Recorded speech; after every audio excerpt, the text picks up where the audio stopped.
ces substances-là. Ça, c'est un acquis.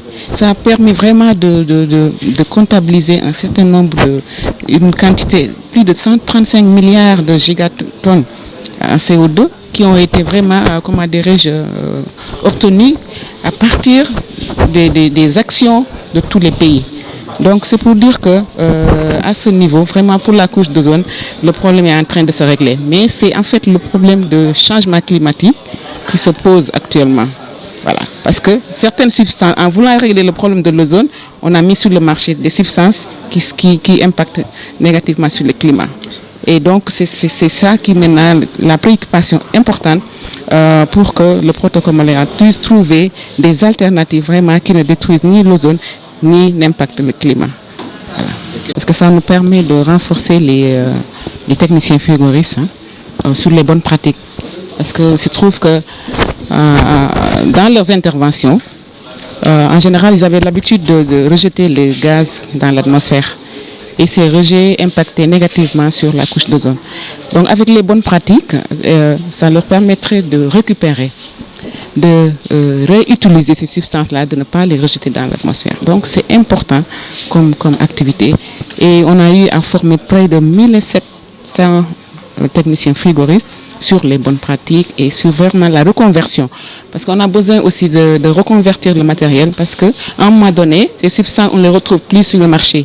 Donc on est obligé de trouver d'autres substances. Et pour cela aussi, la technologie doit suivre. Donc tout ça, c'est vraiment des activités importantes et nous allons continuer dans ce sens-là. Parce que c'est... comme je le dis, l'ozone, c'est la recherche. C'est une question scientifique, donc elle est continue. Et actuellement, on n'a pas encore trouvé les substances vraiment qui ne détruisent pas l'ozone ni n'impactent pas le climat. Donc je pense que le renforcement de capacité va se poursuivre pour que ces techniciens soient vraiment au diapason, au niveau, comment dirais-je, de la nouvelle technologie. La couche d'ozone, comme vous le savez, est une couche qui nous protège des rayons ultraviolets du soleil et qui a, en raison des activités humaines et avec les émissions de ce qu'on appelle les substances approvisionnant la couche d'ozone, a connu des dégradations et avec des impacts extrêmement importants tant sur le plan sanitaire que sur le plan de l'environnement. Et c'est la raison pour laquelle la communauté des nations a pris les dispositions nécessaires à travers des conventions, des protocoles et surtout des actions qui ont été menées donc, en matière justement de technologie pour essayer de trouver des substituts aux gaz, aux substances qui approvisionnent la couche d'ozone. Et on a trouvé des alternatives, mais également sur le transfert de technologie parce que toutes ces substances-là utilisent des technologies et quand c'est caduc, quand c'est rechangé, il faut trouver également la technologie. Mais également surtout le renforcement des compétences des acteurs qui travaillent dans ce secteur-là, particulièrement le secteur du froid.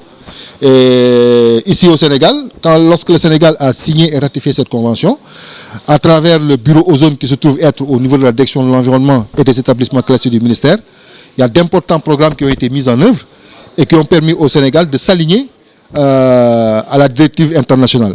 Et à travers ce programme, peut-être la coordinatrice y viendra tout à l'heure, d'importantes actions de renforcement de capacité ont été menées à l'endroit des frigoristes, mais également à l'intention des douaniers, parce que le Sénégal est importateur de ces produits et il nous faut, par exemple, sur la base de quotas, pouvoir vérifier les produits qui entrent au Sénégal. Donc la coordinatrice du bureau reviendra amplement sur ces questions-là. Mais tout pour dire en tout cas que cette couche d'ozone, aujourd'hui, Dieu merci, avec les nombreux efforts qui ont été menés il y a de cela 2 décennies, la couche est en train, je crois, peut-être ça sera confirmé par la coordinatrice, est en train de véritablement d'être réglée.